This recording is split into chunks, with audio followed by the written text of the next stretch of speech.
جبرائیل علیہ السلام پر رب العالمین کا حکم ہوا کہ ایک مشت خاک زمین پر سے لاؤ۔ بے حکم الہی جبرائیل علیہ السلام بلندی سے آسمان کی فوراً اس زمین پر آئے کہ اب جہاں خانہ کعبہ ہے چاہا کہ ایک مشت خاک لیں۔ اس وقت زمین نے ان کو قسم دی کہ اے جبرائیل، برائے خدا مجھ سے خاک مت لے کہ اس سے ایک خلیفہ پیدا ہوگا، اس کی اولاد بہت عاصی اور گناہ گار ہوگی۔ میں مسکین خاک پا ہوں، طاقت و تحمل عذاب خدا کا نہیں رکھتی ہوں۔ اس بات کو سن کر حضرت جبرائیل علیہ السلام خاک سے باز آئے۔ غرض اسی طرح سے جبرائیل پھر گئے اور میکائیل اسرافیل علیہ السلام سے بھی یہ کام انجام کو نہ پہنچا۔ تب اسرائیل کو بھیجا، ان کو بھی زمین نے منع کیا۔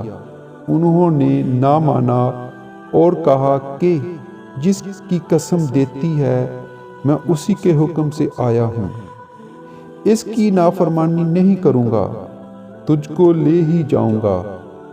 بس اسرائیل نے ہاتھ نکال کر ایک مٹھی بھر خاک اسی سرزمین سے لے کر عالم بالا جا پہنچے اور عرض کی کہ خداوند تو دانا اور بنا ہے، میں نے یہ حاصل کیا ہے۔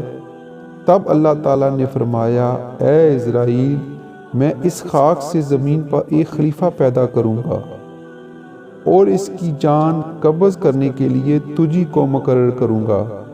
تب اسرائیل نے معذرت کی کہ یا رب، تیرے بندے مجھے دشمن جانیں گے اور گالیاں دیں گے۔ جناب باری تعالیٰ نے فرمایا، اے اسرائیل، تو غم مت کر، خالق مخلوقات کا ہوں، ہر ایک موت کا سبب گردانوں گا، ہر شخص اپنے اپنے مرض میں گرفتار رہے گا، تب تجھ کو دشمن نہ جانے گا۔ کسی کو درد میں مبتلا کر دوں گا، کسی کو تبدیق میں اور کسی کو اپنی میں غرق کروں گا۔ حکم الہی سے فرشتوں نے یہ مشت خاک مکہ اور طائف کے درمیان رکھ دی۔ پھر باری تعالیٰ نے اپنی رحمت اس پر برسائی۔ 2 برس میں وہ خاک گیلی ہوئی اور چوتھے برس میں سلابہ ہوئی اور چھٹے برس میں مکمل سلابہ ہوئی۔ 8ویں برس میں آدم علیہ السلام کی صورت بنی۔ تو ایک دن ابلیس 70,000 فرشتوں کو اپنے ساتھ لے کر آدم علیہ السلام کے پاس آیا۔ دیکھا تو کالب آدم علیہ السلام خاک پر پڑا ہوا تھا۔ اس نے بچشم حقارت اس کی طرف نظر کی اور ایک دن فرشتوں نے اسرائیل سے کہا کہ اس خاک سے خلیفہ خدا پیدا ہوگا۔